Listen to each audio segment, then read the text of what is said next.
This is Broderick with Megadeth.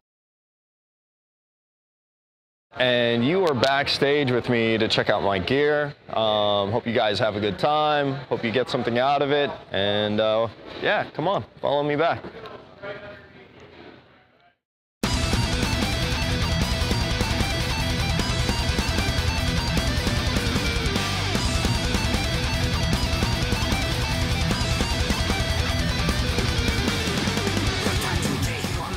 This is Fred Koalo, my guitar tech. He's awesome, keeps me in tune sometimes. Try, yeah. Try.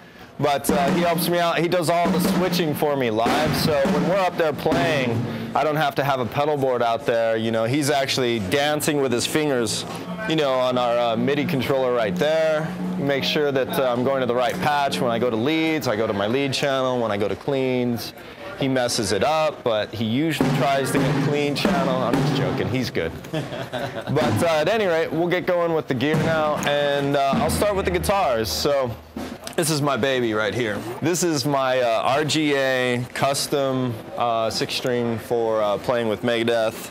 It's got a nice quilted flame maple top.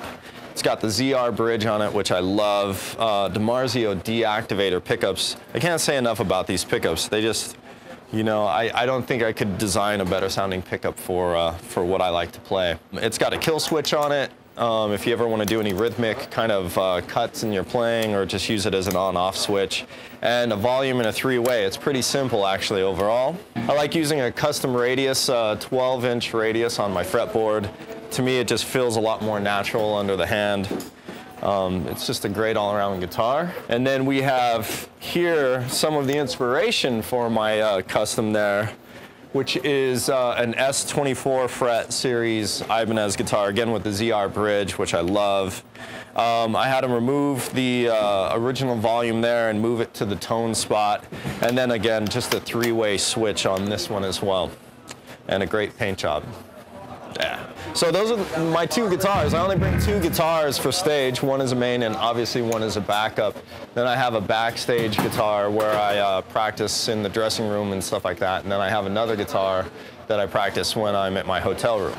But that's about it really for live. And we come over here to the gear, and we basically start off obviously a Furman power conditioner so that we don't get too much interference from the power lines.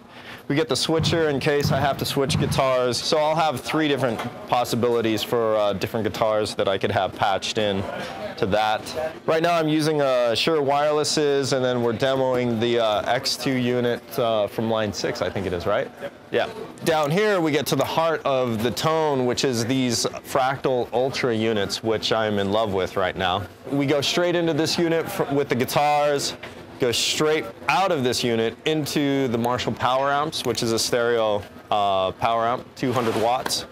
And then out to some Marshall cabinets loaded with vintage 30s. So overall, the setup is pretty simple, but when you get into the complexity of this unit, then that's where you get, you know, all of the different pedals and the different effects combinations that you can possibly use. And let me get into that a little bit more for you. I'll show you what I use it for and some of the cool things that I like to use it for.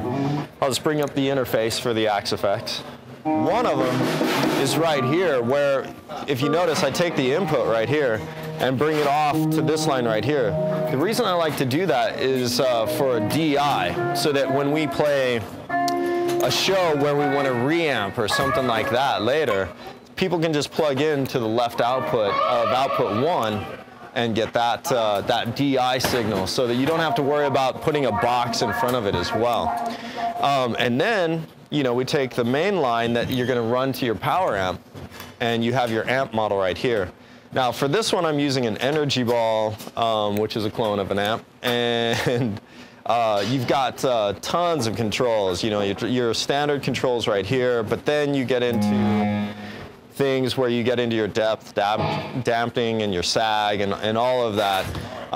Then we come to the cabinet simulator, and right now the cabinet simulator for me is more for my in-ears, and that's just so that I have a constant, consistent volume.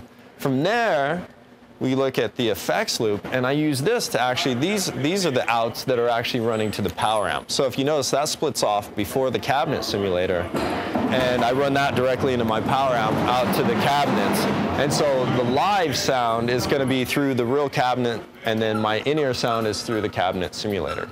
Another thing that I use quite a bit is the intelligent pitch shift when I need to do some sort of a harmony.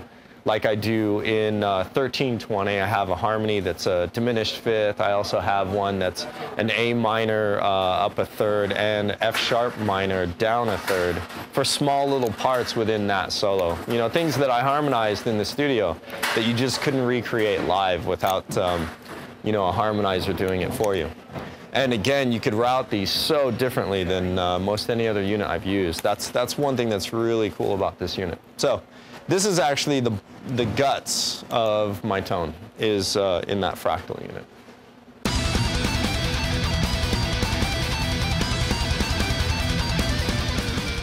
Thanks for watching, and I hope you've learned something about my gear. And maybe it'll help you out. All right, have a good one.